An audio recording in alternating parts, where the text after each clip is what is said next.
হ্যাঁ হ্যাঁ, এটা অনেক বড় পলিসি। আমরা পায়খানা গুয়ের ভিতরে, বিষ্ঠার ভিতরে লুকিয়েছিলাম। আমরা যেখানে প্রক্ষালন, যেখানে মানুষ তার বর্জ্য ত্যাগ করে, ওখানে গিয়ে লুকিয়েছিলাম। এই গল্প বলার পরে লাখো লাখো কোটি কোটি বাঙালি বিনা শর্তে কোনো চিন্তা ভাবনা ছাড়া সমবেত হবেন, সংঘবদ্ধ হবেন এবং আমাদেরকে স্লোগান দিয়া দিয়া আসিয়া দেশের মসনদে বসাইয়া দিবেন। খুব ভালো স্ট্র্যাটেজি, খুব ভালো কৌশল, আলহামদুলিল্লাহ। এরকম কৌশলের জন্য না আমরা বসেছিলাম। গোপাল ভারত এর থেকে পড়ে দিতে কথা শুনে আমার দলের সাবেক মন্ত্রী, মুক্তিযোদ্ধা টিপু মুন্সি সাহেব, তিনি জেলে আছেন না, হাই ডায়াবেটিক ক্যান্সার পেশেন্ট, উনি ওষুধ পাচ্ছেন না। তাহলে যদি ওবায়দুল কাদের সাহেব দলের সাধারণ সম্পাদক হিসেবে বলেন যে আমি চিন্তা করলাম আমি জেলে খেয়ে গেলে আমার ওষুধ কে খাওয়াবে, এই জন্য আমি পালাই চলে আসলাম, এটি কি বলার কোনো ন্যারেটিভ হতে পারে? এখন বাথরুমে আমি 5 ঘন্টা লুকায় ছিলাম, হম, আমার নেত্রীকে প্রাণের ঝুঁকি থাকার কারণে দেশ ছেড়ে দিল্লিতে আসা লাগে, কিন্তু উনি এত বেশি জনপ্রিয় যে ওই বৈষম্য বিরোধী আন্দোলনে ছিলেন, ওনার শুধু সেলফি তুলছেন এবং যেখানে কোনো গাড়ি চলছে না, ঘোড়া চলছে, সেখানে ওনার জন্য তারা ট্যাক্সি ডেকে ওনাকে নিয়ে পার করে দিচ্ছেন। তো আব্রাহাম লিঙ্কন একটা কথা আছে যে you can fool few people, some people sometimes, you can fool some people all the time, but you can't fool all the people all the time. অর্থাৎ কিছু মানুষকে কিছু সময়ের জন্য বোকা বানানো যায়, কিছু মানুষকে সবসময় বোকা বানানো যায়, কিন্তু সব মানুষকে সবসময় বোকা বানানো যায় না। আপনি এই যে 5 ঘন্টা লুকায় থেকে এখানে আসার যে পুরো ঘটনা, এটা কি কেউ গ্রহণ করতেছে, কেউ বিশ্বাস করতেছে বলেন? আর যদি সত্য হয় তাও এটা কি এখন বলার কোনো দরকার ছিল? তিনি এত জনপ্রিয় নেতা, মনোনয়ন দেওয়া হয়েছে, ইলেকশনে স্বতন্ত্র প্রার্থীর কাছে এটাই ওনার মনে কষ্ট, আর কিছু না। কারণ উনি মনে করেছেন আমি ওনাকে হারিয়েছি। এখন সেই ইলেকশনে তাকে কি আমি জোর করে জেতাবো? জি, আপনি বলছেন যে তিনি জেতেননি বলেই তিনি অভিযোগটি করছেন, কিন্তু সেটি তো শুধু তার অভিযোগ না। করছেন ওই জন্য এখন সরকারের পক্ষে লোককে বলে, আওয়ামী লীগের বিরুদ্ধে বলে কিছু পেতে চেষ্টা করছেন কিনা। না, আমি আপনাকে বলি, 71 টিভির যে প্রধান ব্যক্তি মোজাম্মেল বাবু, সে ক্যান্সারে আক্রান্ত না?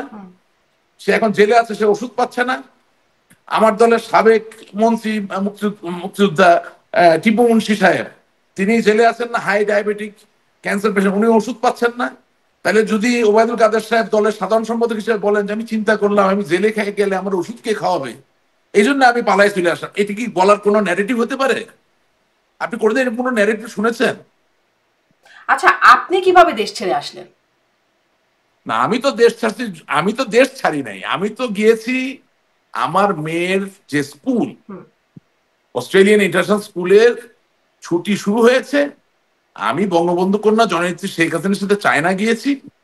চায়না থেকে আসার পরে উনি যে সংবাদ সম্মেলন করলেন হলো, তারপরে আমার মেয়েকে নিয়ে তার ছুটির জন্য একটু দেশের বাইরে এই যে গেলাম, তারপর তো আসতে পারলাম না, আমি তো চলে যাইনি। আচ্ছা, মানে আপনাকে সেই অবস্থা ফেস করতে হয় না, কিন্তু এই যে আমি এই যে আপনি বলছিলেন যে বলার কি দরকার হলো, রাশিদ খান, আমি একটু প্রশ্নটা করি, আপনি মিলিয়ে বলেন। শুনেন, আমি নিজেকে উত্তম প্রমাণ করার চেষ্টা করি না, তবে আমি বলতে চাচ্ছি দেশের অবস্থা যা হয়েছিল তাতে করে আমি দেশে থাকলেও আমাকে পালাতেই হতো।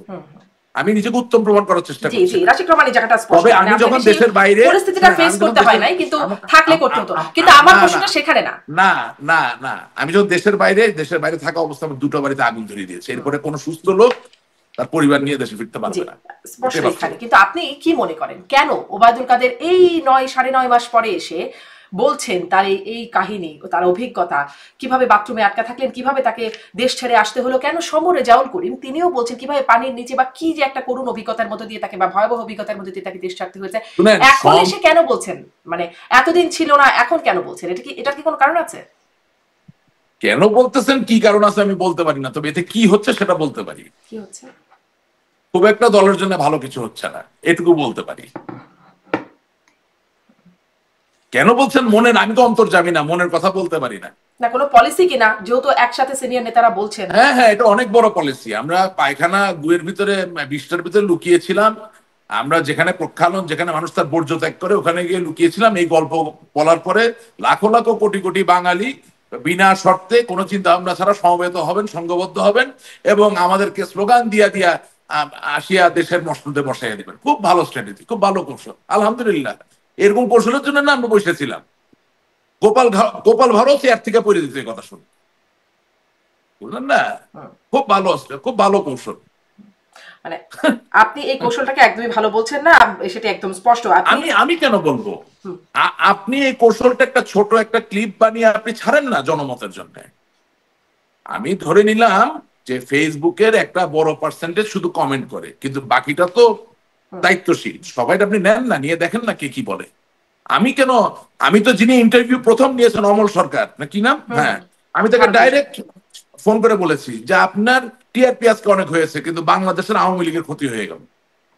বলে আমি বললাম যে ভাই প্রশ্নগুলো তো অন্যভাবে নিতে পারতেন, আপনাকে বাথরুম পর্যন্ত যেতে হলো কেন? এখন সেটা আমি ওবায়দুল কাদের সাহেব বলতে পারছি না বলে তাকে বলতেছি।